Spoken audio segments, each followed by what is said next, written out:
Aner malake nyam kanasin content barach me bajeling kejan gwasame mi jirama jidit kejan channel me de jogon ojin nyoga kanasin kokien ka chuja paru jan ojin be subscribe kanwar online tv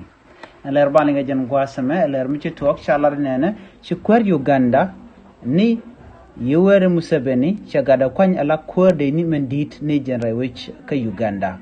jen cha gada chaje kwany ala defense minister jen le dana balinga jan gwasame an walle a shanga jandang rawi de raw ka pay de ron kina daro jandang rawi wan bana lera me ban je chulen kel chuje pero jeno jin bi nyak nasan ko ken bana wore lad ndande konling chala de no shi kwar Uganda ni Museveni gada kwanya la kwade ni men dini jere wesh ka Uganda gada shwale General Muhoozi Kainerugaba agent chief of defense force an pay kwany re wesh ka Uganda ne tungwan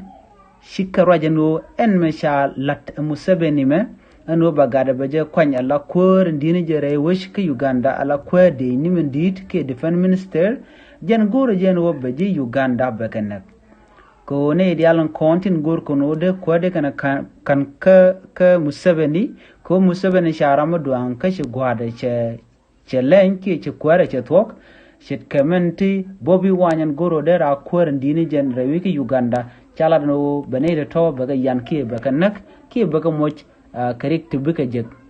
ko en mlat ke je la defense minister ke defense ramadan la kwedi ni mendit wojen benede ko tillo ko gwan baga yan ke baga moch karik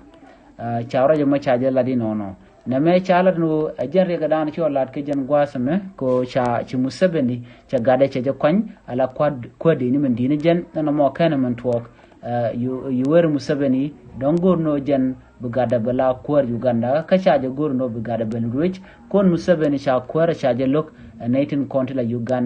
Uganda ni